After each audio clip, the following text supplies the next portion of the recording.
Muito bem, para encerrar o programa desta semana, esse quarto bloco do nosso Economia e Desenvolvimento, Vilmar Govinati, que hoje nós estamos trazendo o nosso comentarista aqui para uma entrevista, né? Hoje agora o doutor Marcos. Hoje é informação geral, com bastante questionamentos e bastante produção, né, de novas informações. Doutor Marcos, obrigado pela sua presença novamente aqui. Tem um telespectador que ele ligou aqui para o programa, quando o senhor está aqui, que quer saber ainda sobre a questão da próstata, né? Vamos lá. E ele diz assim, ó, tem uma coisa que se diz doenças benignas da próstata. Existe isso? Sim, na verdade é importante, mais uma vez agradecendo a oportunidade de estar aqui também trazendo informação para a tua audiência e, né, do programa como um todo, o querido Vilmar, né, o querido Silvio, e efetivamente assim, as questões benignas da próstata são um pouco faladas, né, do ponto de vista geral. Sempre quando a gente fala Novembro Azul, via de regra, é a questão do câncer da próstata e todo mundo fica preocupado com a questão do câncer porque tem um apelo realmente muito grande na saúde pública. Porém, as doenças benignas, elas são muito mais frequentes, inclusive, que a questão do câncer. E muitos pacientes efetivamente sofrem demais por essas doenças e algumas vezes até de forma crônica, sem que isso seja muitas vezes esclarecido de forma adequada. Então é importante que a gente tenha uma informação adequada sobre essas doenças para que a gente possa, inclusive, compreender a melhor forma de aderir ao tratamento indicado pelo médico urologista nessas questões. E qual é a doença mais comum chamada doença benigna, doutor Marcos? A doença mais comum entre as doenças benignas da próstata é o crescimento benigno da próstata, chamada hiperplasia prostática. Esse crescimento benigno da próstata, ele não tem uma causa muito definida, se sabe que a partir dos 35, 40 anos a próstata pode começar a ter essa proliferação celular, mas diferente do câncer, que é uma proliferação celular descontrolada, onde essas células invadem a membrana basal do tecido prostático e vão efetivamente em direção ao sangue, ao sistema linfático e podem dar metástases, na doença benigna isso não acontece.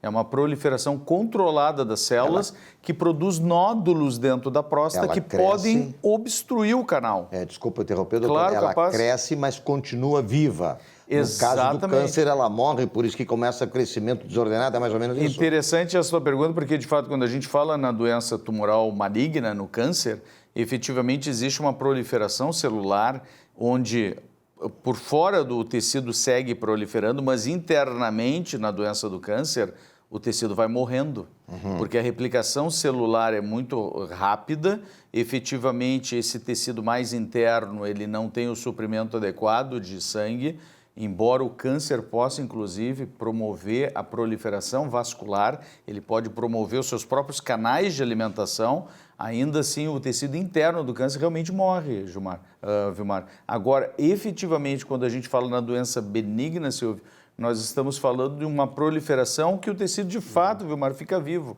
né? E cresce e, efetivamente, ele acaba incomodando pela compressão, pelas ações que ele dá em outros tecidos, como no caso da próstata, a compressão do canal urinário, dando sintomas urinários. Isso é uma espécie de inflamação, doutor Marcos? Pois bem, na verdade é diferente da inflamação propriamente dita, que a gente chama de prostatite. A prostatite é uma outra entidade, que é a inflamação do tecido prostático, e esse tecido prostático, quando inflamado, ele pode dar sintomas muito semelhantes aos sintomas da hiperplasia, do crescimento benigno. Porém, nós temos os componentes aí inflamatórios. Exemplo, muitas vezes um paciente com prostatite, ele se apresenta simplesmente como se fosse um quadro gripal, só que urinando mal. Então ele diz, não, eu estou sentindo cansado, eu estou sentindo febril, eu estou realmente muito cansado, parece uma gripe, só que a minha urina está saindo do jato bem mais fino e meu jato arde quando eu urino. Ou eventualmente quando eu ejaculo, a ejaculação sai com ardência também. Então, esses são os sinais, já que nos alerta o urologista, da possibilidade de uma inflamação do tecido prostático. E no homem, existe uma idade, a característica do homem para ter esse tipo essas doenças benignas? Muito boa pergunta. Na verdade, Silvio, não existe idade para se ter prostatite, né?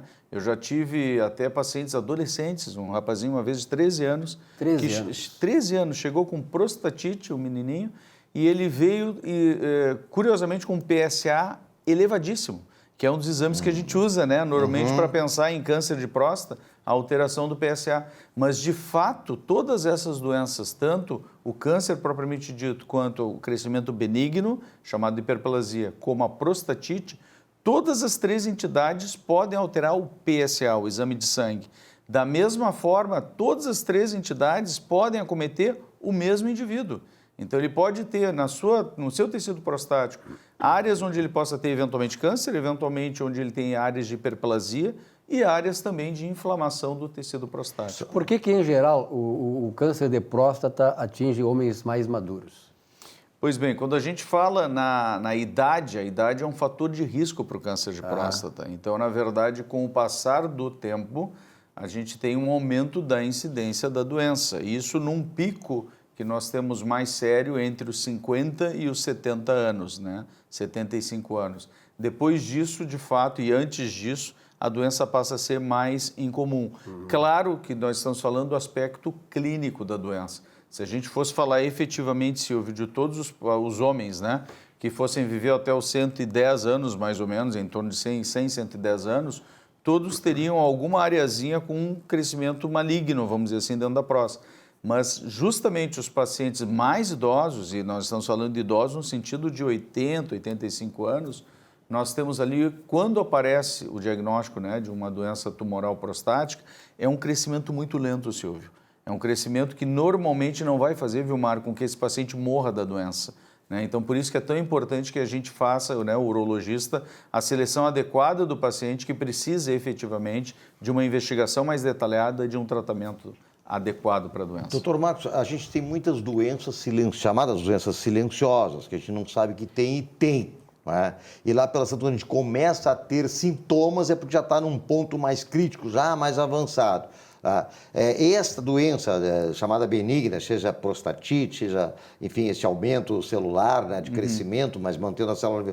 Tem algum sintoma que a pessoa possa se sentir já de imediato e saber, pô, eu estou febril, então eu tenho alguma inflamação, coisa do gênero? Justamente, Vilmar, assim, no caso da prostatite, da inflamação, nós temos esses sinais mais evidentes quando o quadro é agudo.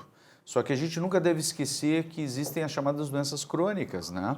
Então, efetivamente, muitas vezes eu exemplifico para um paciente que tem um quadro de prostatite crônica, que essa prostatite crônica ela pode dar sintomas muito eventuais, né? E o paciente, de qualquer maneira, pode ter uma ou outra alteração.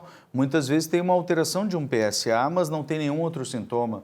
Muitas vezes tem, eventualmente, uma sensação de fisgada, de pontada, de agulhada na ponta do pênis. E, na verdade, isso pode ser uma das manifestações também da prostatite crônica. Então, quando nós falamos das doenças crônicas, nós estamos falando também de uma ocorrência mais incomum de sintomas, né, ou mais comum de sintomas mais raros ou mais infrequentes, vamos chamar assim.